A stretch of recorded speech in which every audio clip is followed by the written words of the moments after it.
Electromagnetic waves एक ऐसा topic है जिससे हर एक साल जेई मेंस में एक क्वेश्चन तो पक्का है। और ये बहुत छोटा टॉपिक है, मात्र एक पेज में हो जाएगा ये। और इसे करने में भी बस 10 मिनट का समय लगेगा, ज़्यादा समय नहीं लगेगा, बहुत आसान है। चलिए स्टार्ट करते हैं। तो पहला पॉइंट है, इलेक्ट्रोमैग्नेटिक वेव्स होता क्या है। ये एक ट्रांसवर्स वेव होता है और वो पोलराइज हो सकता है। ये पोलराइज हो सकता है। ये प्रोड्यूस बाय एक्सेलरेटेड चार्ज, मतलब कि जो चार्ज एक्सेलरेट होते हैं उनसे प्रोड्यूस होता है, और ये मोमेंटम और एनर्जी भी कैरी करता है। अब इंटेंसिटी पे आते हैं। इंटेंसिटी ऑफ इलेक्ट्रोमैग्नेटिक वेव ये होता है energy flux, that is power into velocity. ठीक है। और अब आते हैं इसमें कि direction of propagation of EM waves क्या होता है। ये होता है direction of E cross B. इससे मैंने 5 क्वेश्चन देखे जेईई मेंस 2021 में, बहुत इंपॉर्टेंट है ये। बस ई क्रॉस बी आप ध्यान रखिए, का डायरेक्शन जो होगा वही हो जाएगा डायरेक्शन ऑफ ईएम वेव। अब एनर्जी डेंसिटी होता है। एनर्जी डेंसिटी आते हैं, दो तरह का होता है। इलेक्ट्रिक फील्ड का half epsilon naught E square, magnetic field का B square by 2 mu naught. Third point है इलेक्ट्रोमैग्नेटिक स्पेक्ट्रम। इलेक्ट्रोमैग्नेटिक स्पेक्ट्रम को बस याद कर लेना, इससे 2 सवाल आए थे जेईई मेन 2021 में, इसलिए याद करने में कोई बुराई नहीं है, बहुत ईजी हो जाएगा। अब आते हैं डिस्प्लेसमेंट करंट। ये बहुत इंपॉर्टेंट टॉपिक है। पहले समझते हैं कंडक्शन करंट क्या होता है। कंडक्शन करंट वो करंट होता है जब हम कोई भी वायर लेते हैं, उसे करंट पास कराते हैं, उसे बोल देते हैं कंडक्शन करंट। लेकिन डिस्प्लेसमेंट करंट क्या होता है, जब हम वायर के बीच में कैपेसिटर डाल दें कैपेसिटर डाल दें तो कैपेसिटर के अंदर इंड्यूस्ड इलेक्ट्रिक फील्ड हो जाएगा, इलेक्ट्रिक फील्ड इंड्यूस हो जाएगा। और उस इलेक्ट्रिक फील्ड के कारण जो करंट कैपेसिटर के बीच से पास करेगा उसे हम लोग कहते हैं इंड्यूस्ड करंट। और ये हम लोग नोटिस किए थे कि जब हम कैपेसिटर बीच में लगा दें और इधर से आई करंट वायर से फ्लो कराएं, तो वापस भी यहाँ से आई ही करंट मिलेगा। यानी कि यहाँ पर इलेक्ट्रिक फील्ड अंदर में टाइम के साथ बढ़ भी रहा है, ये इंपॉर्टेंट पॉइंट है। जैसे जैसे टाइम बीतते जा रहा है वैसे वैसे कैपेसिटर पे चार्ज बढ़ते जा रहा है, उसे वैसे वैसे इलेक्ट्रिक फील्ड इंक्रीज करता जा रहा है। इसी को कहते हैं डिस्प्लेसमेंट करंट। और इसका फॉर्मूला क्या होगा। तो चार्ज हम लोग जानते हैं क्या होता है। चार्ज होता है फ्लक्स इंटू एप्सिलॉन नॉट। की फ्लक्स क्या होता था, क्यू बाई एप्सिलॉन नॉट। तो बस फ्लक्स को उधर भेज दिए, एप्सिलॉन नॉट को उधर भेज दिए, तो मेरा आ गया Q equals to 5 epsilon naught. Electric flux ये होता है। तो इसको डिफरेंशिएट करेंगे करंट के लिए, D Q by D T, that is epsilon naught D flux E by D T हो जाएगा फॉर्मूला डिस्प्लेसमेंट करंट का। अब एम्पियर्स लॉ हमने पढ़ा था, क्या होता है। Integral of B dot D L क्या था, म्यू नॉट आई इनक्लोज्ड होता था। यहाँ पर हमने मॉडिफाई कर दिया एम्पियर्स लॉ को, यहाँ पर इंड्यूस्ड हम लोग करंट निकालते हैं, लिखते हैं। यहाँ पर हम लोग इनक्लोज्ड करंट नहीं लिखते हैं, यही होता है बस मॉडिफिकेशन में। और याद रखेंगे कि जो आई इंड्यूस्ड होता है, यहाँ मैंने मिस कर दिया, यहाँ आई इंड्यूस्ड, ये आई इंड्यूस्ड होगा यहाँ पर। आई इंड्यूस्ड जो होता है वो कंडक्शन करंट जो पहले जो सिंपल वायर से पास करता है प्लस डिस्प्लेसमेंट करंट होता है। तो फिर हम integral B dot D L लिखते हैं, mu naught I C plus mu naught E naught epsilon naught D phi E by D T लिखते हैं। डिस्प्लेसमेंट करंट का ये है, और ये है कंडक्शन करंट वाले का। ठीक है। अब आते हैं मैक्सवेल्स इक्वेशन। 4 इक्वेशन होता है, पहले भी हमने पढ़ चुका है। गॉस लॉ होता है। गॉस लॉ सिंपल है। फ्लक्स होता है Q enclose by epsilon not, और ये होता है integral E dot D S. ठीक है। फिर सेकंड में आता है गॉस लॉ इन मैग्नेटिज्म, होता है integral B dot D S, जो मैग्नेटिक फील्ड का एरिया वेक्टर के साथ डी एस के साथ इंटीग्रल होता है क्लोज लूप में, वो जीरो हो जाता है। बस यही होता है Gauss law of magnetic field. वैसे इस टॉपिक से एप्लीकेशन बेस्ड सवाल तो नहीं आते, लेकिन बस फॉर्मूला ध्यान में रखने में कोई बुराई नहीं है। फैराडेज लॉ आते हैं इलेक्ट्रोमैग्नेटिक इंडक्शन के लिए, हम लोग पढ़े थे कि ईएमएफ होता है minus D phi by D T, और फाई हम लोग जानते हैं integral B dot D L होता है। बस इतना। अब नेक्स्ट पॉइंट पे चलते हैं जल्दी से। नेक्स्ट पॉइंट है आपका मैक्सवेल्स एम्पियर्स लॉ, चौथा मैक्सवेल इक्वेशन का चौथा इक्वेशन जो है, जो अभी जस्ट हम लोग पढ़े थे। Modified form of Ampere's law, that is integral B dot D L is mu naught I enclosed, mu naught I conduction current, sorry, mu naught epsilon naught D phi by D T. अब आते हैं 7th point, nature of electromagnetic waves. किस तरह का nature होता है, हम लोग पहले भी पढ़े थे, ट्रांसवर्स नेचर होता है।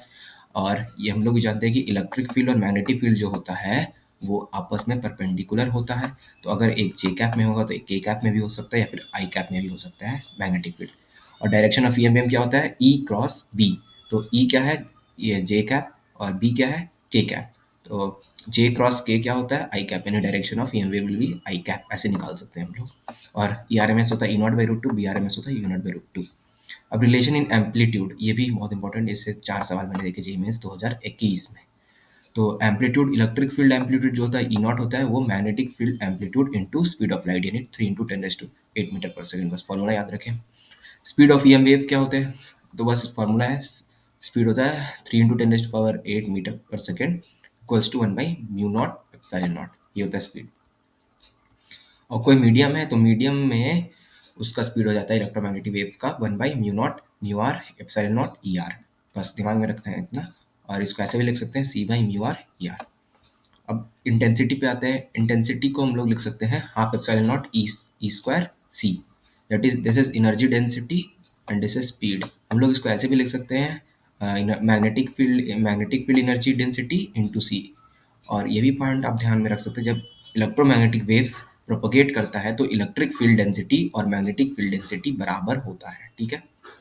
अब कुछ इंपॉर्टेंट पॉइंट्स देखते हैं। Speed of all waves in vacuum जो होता है वो हमेशा सेम रहेगा, बस फ्रीक्वेंसी और वेवलेंथ वैरी करता है। इस पे सवाल आया था जेईई में 2021 में, 2 सवाल थे इस तरह के। और एक और बात हम ध्यान में रख सकते हैं कि जो वैरिंग इलेक्ट्रिक फील्ड है वो प्रोड्यूस करता है magnetic field. Varying electric field magnetic field produce करता है, और वैरिंग मैग्नेटिक फील्ड भी इलेक्ट्रिक फील्ड प्रोड्यूस करता है, ठीक है। अब आते हैं इलेक्ट्रिक फील्ड, ये होता है E max sine omega T minus K X J cap. और मैग्नेटिक फील्ड ऐसे लिख सकते हैं, के को लिख सकते हैं हम लोग 2π/λ, और ये 2πf/c लिख सकते हैं। एटमॉस्फेयर में आते हैं। एटमॉस्फेयर से सवाल ऐसे नहीं आता, लेकिन एक बार देख लेते हैं। ट्रोपोस्फेयर क्या होता है, 12 किलोमीटर तक होता है, और इसमें वाटर वेपर डस्ट होते हैं। स्ट्रेटोस्फेयर 10 to 15 किलोमीटर होता है, ओजोन इस प्रेजेंट होता है। मेसोस्फेयर 50 से 80 किलोमीटर होता है, और आयोनोस्फेयर जो होता है compose of electron and proton होता है, ठीक है। अब during refraction frequency is unchanged, wavelength is change. जब रिफ्रैक्शन होता है तो फ्रीक्वेंसी अनचेंज रहता है, बस वेवलेंथ चेंज होता है, ठीक है।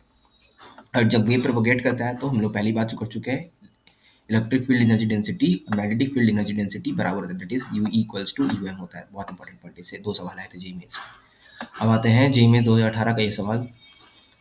इलेक्ट्रिक फील्ड दे रखा है एयर में E01 cos 2πV/z/c - t, और मीडियम में E2 दे रखा है E02 x cap cos k 2z - ct। तो पूछ रहा है ER1/ER2, मतलब कि relative permittivity of air by relative permittivity of medium का रेशियो पूछ रहा है। तो चलिए देखते हैं सोल्यूशन इसका। हम लोग जानते हैं वेलोसिटी क्या होता है, 1/√μ ER, दैट इज ω/k। तो ओमेगा क्या हो गया यहाँ पर, वो निकालना पड़ेगा हम लोग को। ओमेगा निकल जाएगा तो अपना काम हो जाएगा। और E2 हम लोग देखते हैं, जो मीडियम वाला है उसको लिखे हैं हम लोग E02 x कैप और cos 2zk - ck/2 मैंने यहाँ से 2 कॉमन ले लिए। 2 इसलिए कॉमन लिए क्योंकि देखिए यहाँ पर जब हम लोग एयर वाला देखे थे, एयर में भी z का कोएफिशिएंट 1 था, t का कोएफिशिएंट 1 था, इसलिए हम लोग कोएफिशिएंट 1 बनाने के लिए 2 बार ले लिए हैं। तो कोएफिशिएंट ऑफ जो t होगा वो ओमेगा होगा, तो ओमेगा हो गया ck/2, ओमेगा ck/2 हो गया। और वेलोसिटी होता है ओमेगा/k, तो वेलोसिटी आ गया c/2, यानी c/2 हो गया। और ये वेलोसिटी को हम लोग लिख सकते हैं 1/μ × ER2, और ये c का वैल्यू होता है 1/μ ER1, मतलब कि जो E0 होता है, ER1 ही को E0 बोल रहे हैं, ठीक है। और ये 1/2 आ गया, तो ER1/ER2 हम लोग इधर से देखेंगे तो 1/4 आ जाएगा। बहुत सिंपल सवाल था। अब 2015 का सवाल, एलईडी लाइट क्या है, एलईडी लाइट 0.1 वाट का, find amplitude of electric field at 1 meter distance. Amplitude पूछा इलेक्ट्रिक फील्ड का। तो इंटेंसिटी होता है ½ ε0 e²c। तो पावर बाई इंटेंसिटी को ऐसे भी लिख सकते हैं, power by area, that is 4πr², ½ ε0 e² लिख दिए। इलेक्ट्रिक फील्ड इधर से निकाल दिए, सारा वैल्यूज पुट कर दिए, हो गया काम बस, ठीक है। अब आते हैं 12वां नंबर पॉइंट में। ये जो इलेक्ट्रिक फील्ड है 20 cos दे रखा है electric field, dielectric constant of medium पूछ रहा है क्या होगा। तो देखो ओमेगा निकाल के पता है हमको, ओमेगा इधर से ओमेगा और के निकल जाएगा इधर से। के क्या होता है, एक्स का कोफिशिएंट, ओमेगा होता है जेड ये टी का कोफिशिएंट, तो निकल गया। वेलोसिटी भी निकाल लिए। अब देखो वेलोसिटी जो है 10⁸ मीटर पर सेकेंड, बट जो हम लोग का मीडियम जो एयर का वेलोसिटी होता है वो होता है 3 × 10⁸ मीटर पर सेकेंड। तो इसको लिख सकते हैं 1/√μ0 ε0 ER। तो इधर से सी हम लोग जानते हैं, ये क्या होता है, सी होता है 1/μ0 ε0 स्पीड ऑफ लाइट, और इधर से इक्वेट करके हम लोग ER निकाल लिए जो कि 9 आना, ठीक है। अब आते हैं when energy flux of light red light. ये क्वेश्चन मुझे कुछ गड़बड़ी लग रही है, लेकिन देख लेते हैं फिर भी। हाँ, ये इसमें क्या कर रहा है, देखो एनर्जी फ्लक्स अगर क्वेश्चन है पूछा गया एनर्जी फ्लक्स ऑफ लाइट तो उसको हम लोग इंटेंसिटी ही मानेंगे, समझे, इंटेंसिटी ही मानेंगे।